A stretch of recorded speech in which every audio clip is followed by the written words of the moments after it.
வாக்காளர் பட்டியலிலிருந்து தனது பெயரும் நீக்கப்பட்டிருப்பதால் தாம் எப்படி தேர்தலில் போட்டியிட முடியும் என்று ஆர்ஜேடி தலைவர் தேஜஸ்வி யாதவ் கேள்வி எழுப்பியுள்ளார். பீகார் மாநிலத்தில் தேர்தல் ஆணையம் மேற்கொண்டு வரும் வாக்காளர் பட்டியல் சிறப்பு திருத்தத்திற்கு காங்கிரஸ் உள்ளிட்ட பல எதிர்க்கட்சிகள் கடும் எதிர்ப்பு தெரிவித்து வருகின்றன.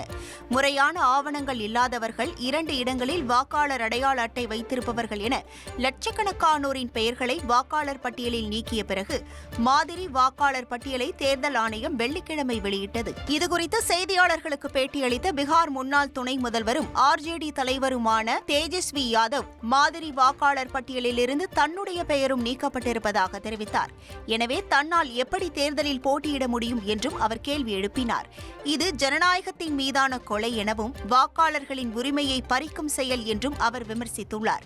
இந்தியா கூட்டணியை சேர்ந்த குழுவினர் தெரிவித்த குறைகளை தேர்தல் ஆணையம் ஒருமுறை கூட பரிசீலிக்கவில்லை என்றும் அவர் தெரிவித்தார். குஜராத்தை சேர்ந்த 2 பேரின் வழிகாட்டுதலின்படி பீகார் வாக்காளர் பட்டியலை தயாரிக்க தேர்தல் ஆணையம் முடிவு செய்துள்ளதாக தெரிகிறது எனவும் அவர் குற்றம் சாட்டினார். இனி செல்லும் இடமெல்லாம் செய்தி. தந்தி டிவியின் வாட்ஸ்அப் சேனலை ஃபாலோ பண்ணினா செல்ல இருக்கும் இடமெல்லாம் செய்தி. இதோ QR கோட் இப்பவே ஸ்கேன் பண்ணுங்க, ஃபாலோ பண்ணுங்க.